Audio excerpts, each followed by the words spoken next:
ప్రభాస్ను ఊపిరి పీల్చుకునేలా చేసింది. బాహుబలి తర్వాత ఒక్క హిట్ అంటూ ఎదురు చూస్తున్నాడు ప్రభాస్. అయితే ప్రభాస్ ఎంతగా ఎదురు చూస్తున్నాడో తన ఫ్యాన్స్ కూడా ఆ హిట్ కోసం అంతలానే ఎదురు చూశారు.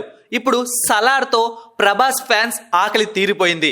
మొదటి షో నుంచే యునానిమస్ పాజిటివ్ రెస్పాన్స్ బయటకు వచ్చింది.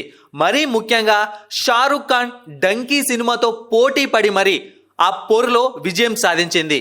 అయితే ప్రభాస్ సినిమా రిలీజ్ అయింది అంటే రిజల్ట్తో సంబంధం లేకుండా ప్రతి ఒక్కరూ మొదటి రోజు నుంచే ఎదురు చూసేది మొదటి రోజు ప్రభాస్ సినిమా ఎంత కలెక్ట్ చేసింది అని చెప్పి. అయితే సలార్ సినిమా కూడా రికార్డులను బద్దలు కొట్టేసింది. ఎందుకంటే సలార్ సినిమా సింగిల్గా రిలీజ్ కాలేదు, షారుఖ్ ఖాన్ డంకీతో పోటీ పడుతూ రిలీజ్ అయింది. నార్త్లో థియేటర్ల విషయంలో ఎన్నో పెద్ద రచ్చలే జరిగాయి.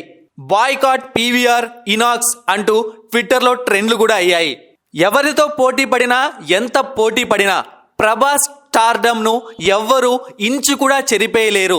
ఎన్ని ఫ్లాప్స్ పడినా ప్రభాస్ వెంట మేముంటాము అంటూ జనాలు నీరాజనం పలికారు. కేవలం మొదటి రోజు మాత్రమే 175 కోట్ల పైనే కలెక్షన్స్ ని వసూలు చేసింది సలార్ సినిమా. ఇవి అనఫీషియల్, ఇవి పెరిగే అవకాశం కూడా ఉంది, తగ్గే అవకాశం అయితే అస్సలు లేదు. ఎందుకంటే ఈ లెక్కల్లోకి ఆఫ్లైన్ టికెట్ సేల్స్ రావట్లేదు, ఓన్లీ ఆన్లైన్ టికెట్ సేల్స్ మాత్రమే వస్తున్నాయి. కేవలం భారత్లో మాత్రమే సలార్ 90 కోట్ల పైన కలెక్షన్స్ సాధించింది. ఇక ఓవర్సీస్లో రెస్ట్ ఆఫ్ ఇండియా చాలా చోట్ల కలుపుకొని 175 కోట్ల పైనే కలెక్షన్స్ సాధించినట్లు ట్రేడ్ వర్గాలు చెబుతున్నాయి. ఇది ఖచ్చితంగా షారుఖ్ ఫ్యాన్స్ కు దిమ్మ తిరిగే న్యూసే. ఎందుకంటే షారుఖ్ 2 సూపర్ డూపర్ హిట్ల తర్వాత వస్తున్న డంకీ సినిమా కావడంతో ఆ ఎఫెక్ట్ సలార్ పైన పడుతుందని చెప్పి ప్రతి ఒక్కరు అనుకున్నారు. కానీ సలార్ ఎఫెక్టే డంకీ పైన పడింది. డంకీకి మిక్స్డ్ రివ్యూస్ రావడం కూడా సలార్కు బాగా కలిసి వచ్చింది.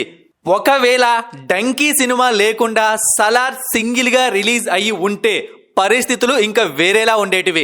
మొత్తం భారతదేశ చరిత్రలోనే మొదటి రోజు రికార్డులన్నీ కూడా ఉఫ్ అని ఊదేసేవాడు ప్రభాస్. కానీ అది జరగలేదు. అయినప్పటికీ ఇప్పుడు కూడా ఇన్ని వందల కోట్లు కలెక్ట్ చేయడం అనేది ఒక పెద్ద రికార్డే.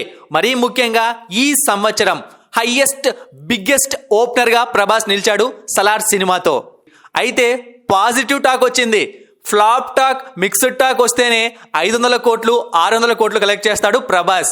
ఇప్పుడు పాజిటివ్ టాక్తో ఇంకెంత విధ్వంసం సృష్టిస్తాడో అని చెప్పి ప్రతి ఒక్కరు ఎదురు చూస్తున్నారు.